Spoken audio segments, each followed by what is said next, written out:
Tenemos un tema más, vamos.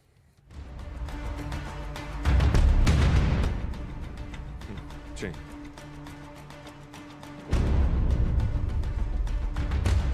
Antes de este tema, señores, está con nosotros Sergio Berni, el ministro de Seguridad de la provincia de Buenos Aires. Ya sentado en un minuto, estoy charlando con él mano a mano.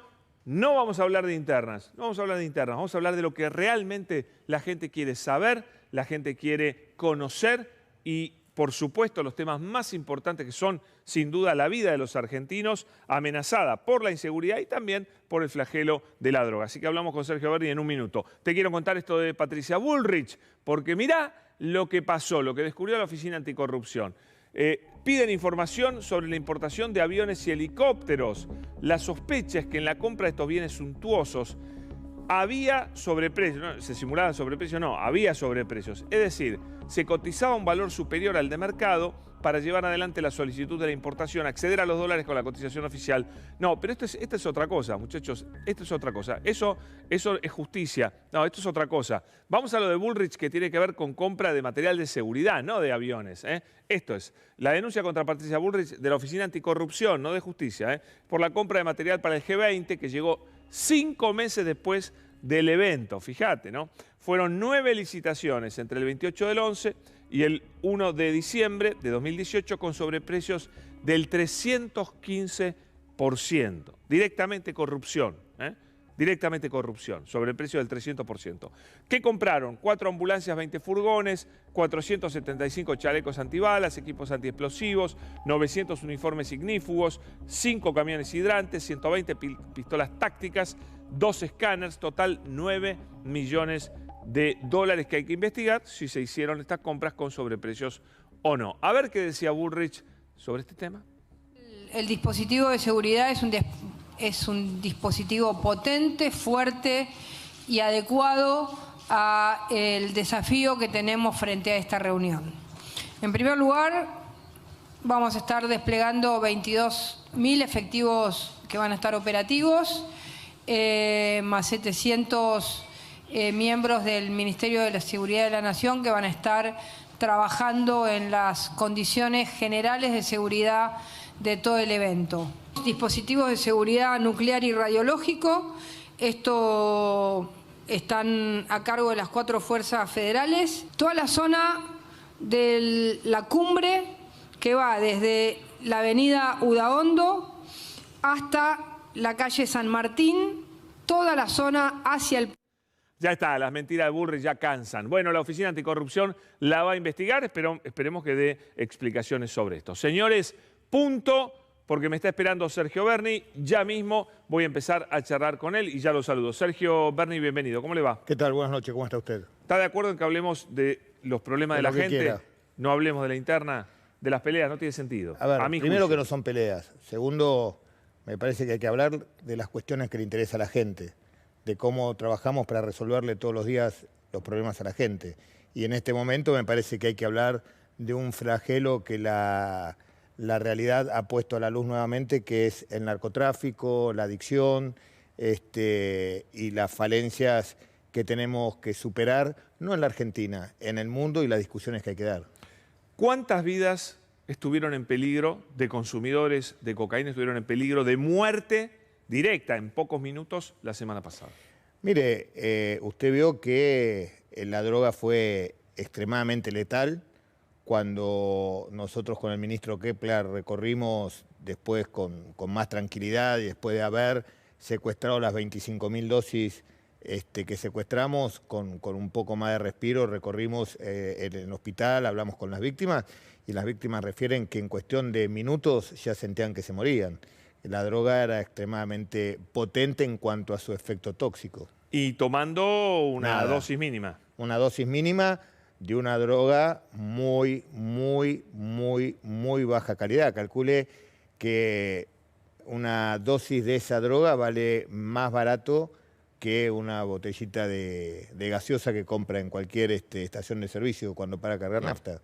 Ahora, si había, ¿cuántas había en realidad? ¿Cuántas dosis había? Mire, nosotros secuestramos 25.000 dosis que estaban todas de la misma manera y que tienen una relación íntima.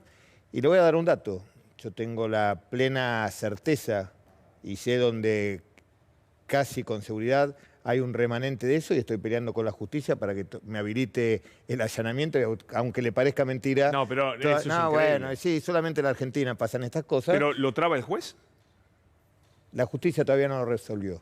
Se tiran la pelota una para otro, que es causa que para Y acá, esa que droga para allá. mañana puede estar vendida de vuelta. Y esa droga puede estar mañana vendida, estamos haciendo todo lo posible para que no, pero hoy estuve todo el día peleando para poder conseguir un allanamiento donde tenemos la certeza, la sospecha, por lo menos fundada, Sí, bueno, pero de que ahí puede llegar a haber esa droga. Y me parece que el solo sospechar que una droga mortal como esta puede salir a circulación amerita los allanamientos. Bueno, esta es la realidad. Es una locura esto, ¿eh? Sí, bueno, pero esta es la locura que vivimos todos los días. Pero la verdad, no sé si quiere dar nombre y apellido o prefiere... No, esperemos a mañana a ver si lo resuelven. Bueno, pero si había 25.000 dosis o más, Mire, nadie... literalmente pudieron haber sido miles de muertos. Yo creo que estuvimos créame, a esto, de un desastre, de una tragedia masiva. Pero a esto, a nada, de una tragedia masiva. Qué bárbaro. ¿Qué sustancia era la que tenía esta droga? Mire, recién cuando venía para acá, un periodista que analizó de forma privada confirma la sospecha que teníamos, que es un precursor del fentanilo. El fentanilo es una droga que se clasifica dentro de los opioides, ¿no? Los opioides son sustancias que son anestésicos y analgésicos. Claro, que derivan del opio. Esos opioides son naturales, como la heroína, por ejemplo, o sintéticos, o sea que se hacen en un laboratorio. Cuando ese fentanilo se hace en un laboratorio, se hace con una trazabilidad de todos los componentes y con un control de calidad del resultado final. Por lo tanto, el fentanilo que se hace en China, que se hace en India, que se hace en Holanda o que se hace en Estados Unidos, responde a la misma fórmula. ¿Qué es el fentanilo seguro, legal? El fentanilo que se usa, el fentanilo que, por ejemplo, durante estos 2 años le salvó la vida a miles de pacientes que estuvieron internados en terapia intensiva, conectados a un respirador. Esa droga se usa, es más, la Organización Mundial para la Salud lo coloca dentro de los medicamentos imprescindibles. Ahora, así como es sintético y se hace lo que es natural, la heroína, sí. A lo largo de todos los años, tiene siempre la misma fórmula, siempre la misma.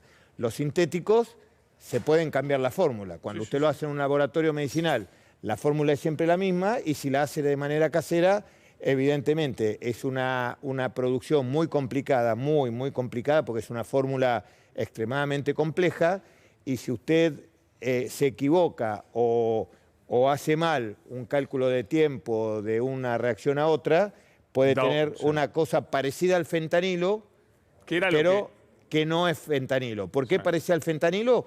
Porque el fentanilo actúa en el cerebro uniéndose a unos receptores que son los receptores opioides. Si es como una cerradura, si ese fentanilo no es de buena calidad o es algo parecido al fentanilo, también se une, no de la manera exacta, y a veces genera mucho más reacción nerviosa y por eso una gran depresión del sistema nervioso central. Por eso el cromatógrafo, que es el aparato que te dice qué sustancia es, no va a dar nunca fentanilo. No, lo que pasa es que hay diferentes métodos para determinarlo y por sobre todas las cosas, para que sea una evidencia científica, judicial y que sea una prueba contundente hay que respetar ciertos parámetros. ¿Qué pasa con los análisis de cromatografía rápido? Bueno, eso se va cargando en una máquina. ¿Qué quiere decir? Nosotros tenemos máquinas de última generación. Sí, sí. Esas máquinas, usted le tiene que explicar a la máquina, mire, esto que le voy a poner acá, esto es agua. Después se agarra jugo de naranja y le muestra, esto es jugo de naranja, y la máquina memoriza la fórmula del jugo de naranja. Esto que está acá es gaseosa, y memoriza la fórmula de gaseosa. Después usted agarra una mezcla, la bate, pone ahí, le dice, tiene tanto de agua, tanto de jugo de naranja, tanto de gaseosa. Ahora, si usted le puso vino y no le mostró a la máquina cuál es la fórmula del vino, la máquina no lo encuentra. No quiere decir que no haya vino, quiere decir que usted no le cargó la fórmula del vino. Correcto. Entonces, con el fentanilo, como es una fórmula tan compleja, para que tenga una idea, por ejemplo, el agua es una fórmula demasiado simple. Son 2 moléculas de hidrógeno y una de oxígeno. En cambio, el fentanilo tiene casi 20 átomos de carbono, 22 de nitrógeno, tiene muchos átomos que usted cambia uno solo, con uno solo que ya cambie. no te lo reconoce la máquina. La máquina no lo reconoce como fentanilo, pero tiene los efectos igual o capaz que peores. Y este fentanilo, porque una de las cosas que se decía era, no se corta la cocaína con fentanilo porque el fentanilo es muy caro. Entonces nadie la va a cortar. Bueno, no es el fentanilo importado, con lo cual caro no es.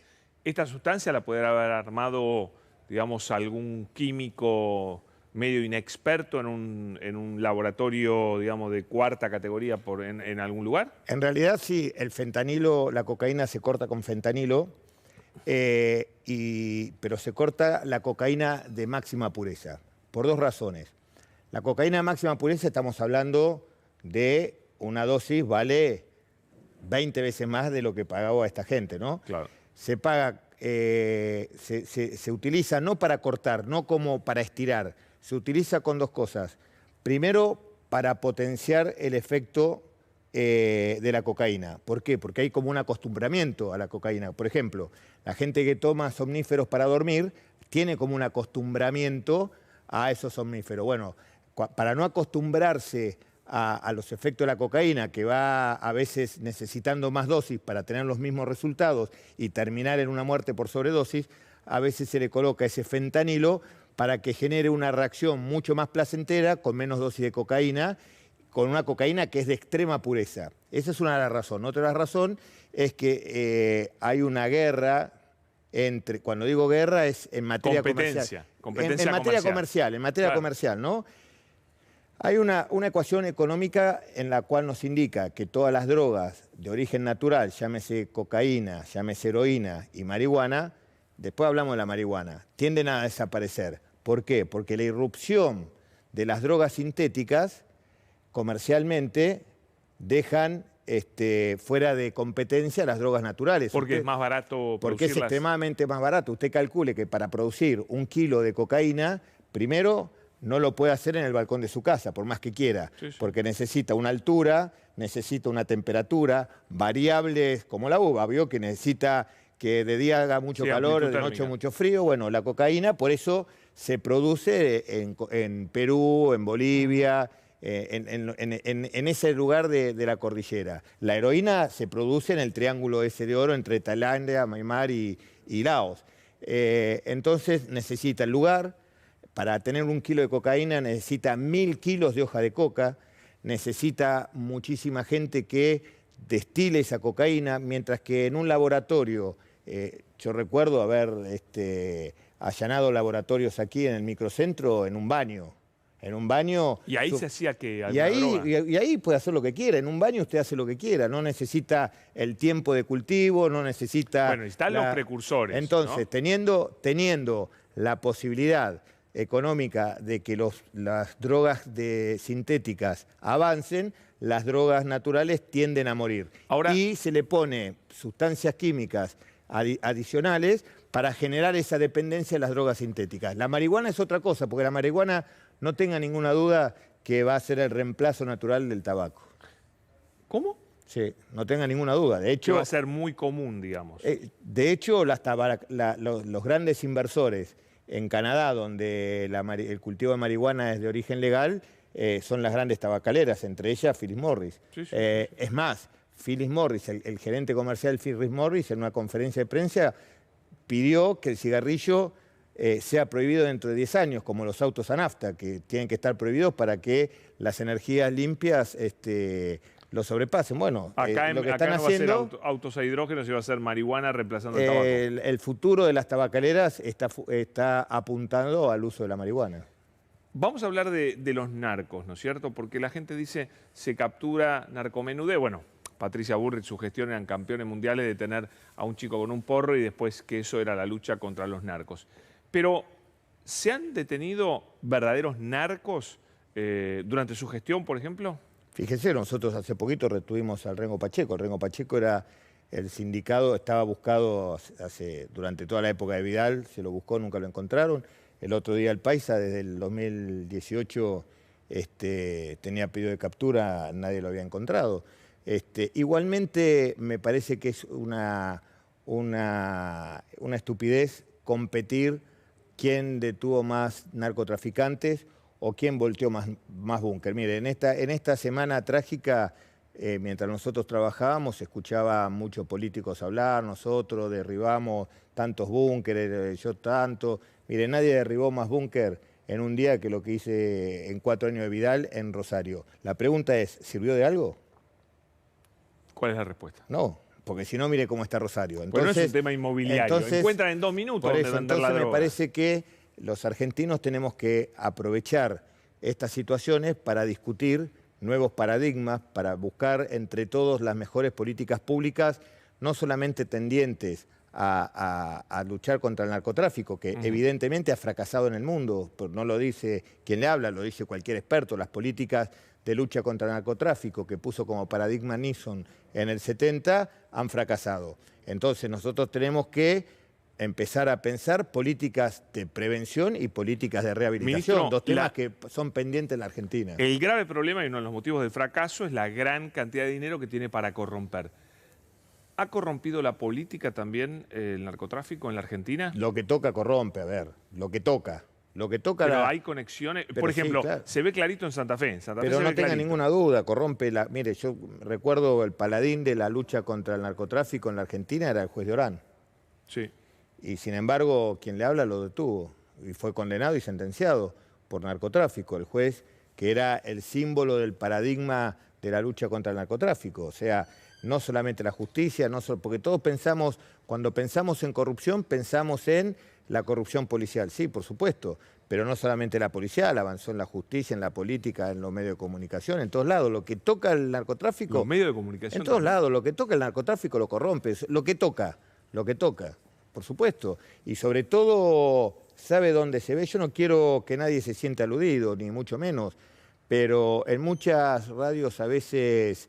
esas radios radiales, radios de barrio, a sí, veces de barrio, y a veces el narcotráfico pone plata para que se hable mal de fulano, que se hable mal de la policía, se hable mal de acá, se hable mal de allá, y el narcotráfico sigue avanzando. Por eso hay que discutir un nuevo paradigma que nosotros hemos descrito muy bien, que es, y un nuevo concepto, ¿no?, que nosotros hemos observado, que es el microtráfico, porque siempre hablamos del narcotráfico, pero no estamos observando el fenómeno del microtráfico. Ese microtráfico es la generación de un ecosistema que gira alrededor de las actividades ilegales que surgen de la venta de droga. Y cuando hablamos de la ilicitud, no es solamente la venta de droga por sí misma, sino toda una cadena de ilicitud que se va generando en esos barrios vulnerables, que va destruyendo ese tejido social y que genera un ecosistema perfecto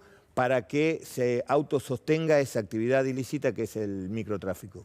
Y después tenés todas las actividades profesionales que trabajan paralelas al narcotráfico, para poder lavar la plata, para Obviamente que lo que estamos hablando nosotros, y sobre todo en la Argentina, sacando aquellos casos de exportaciones masivas como las que pasó hace muy poco, que salen por los puertos y que acá no nos enteramos, pero que en Europa son noticias, tapas de muchos diarios y varios días. La economía esta es una economía muy minúscula. Fíjese, nosotros hace 15 días detuvimos una organización que operaba acá en Capital, en la Villa 1114, de una mujer que se hacía llamar la Reina del Sur, y que trajo 150 kilos de cocaína en una avioneta que la tiró. La tiraban la tiró en un campo de Pergamino. Nosotros estuvimos 5 días con el barro hasta acá en los maizales esperando, porque teníamos esa información y bueno. ¿Pero cómo entra un avión, claro, volando muy bajo? Bueno, por eso digo, a veces yo escucho siempre decir, bueno, que las fronteras son permeables, que esto, que el otro. Fíjese, Estados Unidos consume el 80% de la droga que se produce en Latinoamérica, que es mucha, la cantidad de droga que se consume en Estados Unidos, y sin embargo nadie puede negar que tiene la frontera más cuidada, los cielos más cuidados. Tienen radares, tienen todo, o sea, entonces me parece que no hay que ser tan obtuso. Einstein decía que solamente los locos esperan diferentes resultados haciendo siempre lo mismo, Y me parece que, estas cosas hay que ponerlas arriba de la mesa, sin tapujos, sin mezquindades políticas, y discutir de verdad en la Argentina qué es lo que queremos y hacia dónde tenemos que ir, pero fundamentalmente con qué, por dónde y cómo. Esas son las cosas que tenemos que discutir en la Argentina. ¿Pero la política hoy está preparada para tomar un...? No, la política hoy está impregnada de mezquindad. La política hoy, y yo lo vi lamentablemente en esta semana, donde la vida de cientos de compatriotas estaban en juego y la política estaba en la chiquitita, en la estupidez, estaba en la discusión, en la mezquindad de discutir cuestiones superfluas en vez de ver cómo aprovechamos una situación para ponerlo a la luz y trabajar todos mancomunadamente para lograr una solución que por lo menos perdure en el tiempo independientemente del gobierno de turno. ¿Se puede lograr una reducción, combatir y terminar con el narcotráfico? Obviamente no, ya lo sabemos. Además, la gente, lamentablemente hay mucha gente que demanda la droga, ¿no es cierto? Es otro fenómeno. Sí, pero fíjese, todos en esta semana yo escuchaba a todos especialistas, nunca estuvieron en un barrio de esos, pero todos opinan. Fíjese que la droga escapa a las leyes de la economía. En cualquier ley de economía donde hay mucha oferta, siempre hay mayor demanda. Fíjese el paradigma que en los países productores de droga, como Bolivia, como Perú, son los que menos tasa de prevalencia de consumo de cocaína tienen. Entonces, esto escapa a la lógica del mercado, escapa a la lógica de los números matemáticos y tiene que ver con ese ecosistema de la ilegalidad que hablamos y que no solamente pasa por el tráfico de drogas, sino que ahí se junta lo que significa la corrupción, el tráfico de armas, la violencia. ¿Cómo se conjuga el pensamiento con el cual yo comparto, y creo que es totalmente realista, de decir esta es una guerra que no vamos a ganar nunca, con la obligación de pelearla todos los días? ¿Cómo no bajar los brazos? ¿Cómo las fuerzas por ahí no bajan los brazos? Porque como usted bien dijo, se derriba un búnker o se encuentran los vendedores, después se pasan ahí a 2 cuadras y después la venden ahí o a la vuelta. Y entonces es una guerra que no se va a ganar, pero al mismo tiempo que hay que seguir combatiéndola, ¿no? Mire, le doy el ejemplo más típico que le dije al principio. Hoy perdí todo el día intentando que la justicia me autorice a allanar un lugar donde tenemos certeza, o por lo menos mucha aproximación de que hay todavía droga que tiene que ver con esta droga que estaba mal calculado su corte. Pero entonces no dan ganas de bajar los brazos, eso sería terrible, porque y bueno, mientras tanto tiene que seguir dando la pelea. Yo soy un soldado y rendirlo no es una opción para nosotros. Por lo tanto, desde chiquito mamé eso y seguimos trabajando, independientemente de las peleas que damos, independientemente de estar acá, porque estar acá es parte de una obligación de un funcionario para explicarlo no solamente lo que estamos haciendo, sino que tenemos un problema y que los argentinos lo tenemos que debatir. ¿Y qué posición tiene con respecto a la desfederalización digamos, el narcomenudeo y demás? ¿No? ¿Qué es la desfederalización? Hay que explicarle a la gente lo que es la desfederalización porque no entiende. Hace unos años atrás, Solá era gobernador, Arlañán el ministro de Seguridad, en un razonamiento muy coherente, dijeron, tenemos un problema, la policía, el gobierno nacional no alcanza a dar respuesta porque usted sabe que el delito de narcotráfico es de naturaleza federal, solamente las fuerzas federales pueden actuar ahí. Dijeron, las fuerzas federales no dan abasto, sumemos a las policías de la provincia para que acompañen en las investigaciones y en los procedimientos a las fuerzas federales. Ahí los diputados nacionales, el Congreso de la Nación en su conjunto, aprobó la ley de desfederalización y eso le da la autorización a las policías de la provincia a que puedan investigar e involucrarse en la investigación de narcotráfico. ¿Eso fue bueno? Eso en la teoría fue muy bueno, en la práctica fue un desastre, fue catastrófico, porque eso fue abrirle la puerta de la corrupción rápidamente a toda la policía, de la provincia, de todas las provincias. Eso fue catastrófico. Por lo tanto, me parece que es una idea muy buena, pero que fracasó porque no se analizó la teoría y no se analizó el concepto. ¿Qué habría que hacer ahora entonces? Ahora se está discutiendo, mucho discutimos si hay que despenalizar, ¿no? Si nosotros salimos de esa ley, yo creo que las fuerzas federales les falta potencia para hacerse cargo por sí sola de todo el delito. Y esto no es... Hoy desataría la mano de los y narcos. esto es independientemente No del es chicana, gobierno. Esto no es chicana ni independientemente del gobierno. Con este gobierno, con el anterior, con el anterior y con el anterior, evidentemente no alcanza. Le estoy diciendo que hace una semana una avioneta cruzó de Bolivia a Buenos Aires, nadie la vio, es porque estamos en desventaja. Ahora, me va a decir, bueno, pero hay que crear una fuerza que trabaje sobre esto. Mire, ¿cuál es el modelo de fuerza represiva en lucha contra el narcotráfico?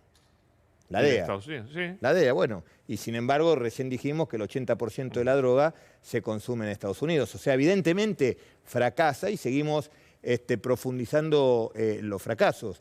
Así que esto es lo que viene es una discusión. Esa discusión es como la ley de la interrupción del embarazo. Tuvo su periodo de maduración, la gente tuvo que comprender de qué se trataba, se discutió de cara a la sociedad y después de mucho tiempo se llegó a sancionar la ley. En el mientras tanto, yo creo que la sociedad tiene que empezar a transitar ese camino de discutir nuevos paradigmas, totalmente, sin ningún tapujo, pero en el mientras tanto lo que tenemos, lo tenemos que hacer eficiente y eficaz para generar lo que se llama una política de reducción de daños. Dijimos que no íbamos a hablar de peleas internas, pero, a ver, Patricia Bullrich fue durísima con el gobierno, que el fentanilo estaba descontrolado, que hoy no se pelea contra el narcotráfico, que se abandonó la lucha contra el narcotráfico. Dijo barbaridades ella, Gerardo Milman y demás. ¿Qué responde usted? Me parece que estamos como estamos porque todo hay una política de fracasos una tras otra. Unos pelearon más, otros pelearon menos, pero esta política que comenzó en el 70 en el mundo, mire, yo le voy a decir ella una dice cosa. Que los que pelearon menos son ustedes. Ella dice cada cosa. Mire, la otra vez estuve sentada al lado de ella en un reportaje que nos hizo Fontevecchia en la revista Perfil. Salió con eso, con que ella había peleado. Le digo, a ver, Bullrich, sin repetir y sin soplar, dígame 3 narcotraficantes importantes que usted detuvo. No pudo decírmelo. Por lo tanto, me parece que a confesión de parte relevo de prueba. Es una charlatana, dice cualquier cosa. Bueno, pero en realidad aprovechemos este tiempo para que a la gente le sirva en esta discusión que tenemos que tener. Mire, si yo a usted le digo, dígame un modelo económico de país que a usted le gustaría que fuera la Argentina, un modelo económico, social. Seguramente que usted tendría en su mente 3, 4 países que le gustaría que sea ese modelo. Si yo le digo, deme un modelo de país que la educación para usted tiene que ir en ese camino. Seguramente tiene 4 o 5. Si le digo un modelo de salud, seguramente tiene 4 o 5. Ahora yo le digo, deme un modelo a imitar de lucha contra el narcotráfico en el mundo. No, yo iría a algún país que ya haya abierto, que ya haya despenalizado. Son 2 cosas distintas. Claro, por eso, ¿no? De son represión, 2 cosas distintas. Ninguno. Porque todos hablamos de despenalizar, y la gente, obviamente, no tiene por qué saberlo, pero sí la política confunde despenalización con abrir la canilla para droga libre. ¿Cuál es la causa del narcotráfico? Porque cuando hablamos de despenalización, usted me va a preguntar, ¿y usted está a favor o en contra de la despenalización? Me va a preguntar, seguro. No, entonces yo le tengo que preguntar, depende para qué. Si usted lo que está atacando es el negocio de la ilegalidad, que es el narcotráfico, porque narcotráfico y consumo no van de la mano, es un error, ¿sí? El narcotráfico tiene una causa. La prohibición. La ilegalidad de la droga. Y tiene 3 consecuencias: la violencia, la corrupción y esa ruptura del tejido social. ¿Qué es esa ruptura del tejido social? Es ese ¿Pero eso lo solucionamos con la legalización? Si usted lo legaliza, eso desaparece. O usted vio que 2 marcas de cerveza se agarren a los tiros por a ver quién vende más. Mire, el ejemplo clásico de esto que estamos hablando, para que la gente lo entienda, en la década del 30, Estados Unidos, por las mismas causas que está prohibida la droga en la Argentina y en el mundo, en la mayoría de los países, por las mismas causas Estados Unidos penó la producción, la comercialización y el consumo de alcohol. en el año 30. Hizo una enmienda y prohibió lo que se denominó la ley seca. Fueron los años más sangrientos de la historia de Estados Unidos y ahí comenzó, eso le dio el origen a las mafias, Al Capone. Fueron los años más violentos, los años más corruptos y la destrucción del tejido social, y pasaba exactamente lo mismo que pasó el otro día con la cocaína. Esos alambiques caseros que fabricaban alcohol clandestinamente, a veces se le iban la mano y en vez de se producía alcohol etílico y mataba a la gente. Después de 10 años sangrientos de corrupción y con ese problema de salud que tuvo que hacer Estados Unidos, volver a modificar la enmienda y permitir el consumo de alcohol. Fíjese. ¿Cuánto puede tardar en el mundo esto? Bueno, eso es una discusión que hay que dar. Si usted me pregunta, ¿la solución es legalizar? No sé, pero por lo menos esto hay que discutirlo. Hay que discutirlo y fuertemente. Ahora, me va a decir, usted le abre la canilla a la droga. Bueno, pero con la despenalización usted no está buscando que se consuma menos. Con la despenalización lo que usted está buscando es que algo que sea ilícito y que genera violencia, corrupción y destrucción del tejido social sea lícito y esa parte la eliminamos. Para prevenir la adicción, usted lo que tiene que hacer es política de prevención y por sobre todas las cosas política de recuperación. Fíjese, yo doy el ejemplo de Chano porque fue público, ¿no? Y la verdad que me alegro que esté bien, que esté recuperado, pero fíjese, Chano nadie puede discutir que tenía el poder económico para hacer el tratamiento que quisiera y sin embargo, mire cómo terminó, porque nadie comprende lo difícil que es generar la rehabilitación y un tratamiento, no solamente para el paciente, sino lo que sufre una familia que tiene en sus miembros un paciente adicto. Usted no sabe el calvario que es para una familia un familiar con problemas de adicción. No, ni hablar. Entonces, son dos cosas que tenemos que separar. Ver cómo no seguimos haciendo el juego a todos aquellos que hacen un negocio de la prohibición, porque no es casualidad que el narcotráfico siga avanzando como está avanzando. Evidentemente, hay algunos que se benefician de ese dinero ilícito que genera el narcotráfico a gran escala, estoy hablando, no del perejil que vende un sobrecito en la puerta 8, sino a grande escala, con que se financian grandes cuestiones en el mundo, en un mundo donde hoy el flujo de dinero está totalmente trazado, y por el otro lado tenemos que empezar a poner mucha energía en políticas de prevención y en políticas de recuperación. Ministro, gracias, lo logramos, no nos metimos en internas y hablamos de lo que le interesa a la gente y así ha respondido la gente con muchísimo interés todas sus palabras. Así que muchas gracias. No, gracias a usted. Gracias, muy amable. Cambiamos de tema, vamos.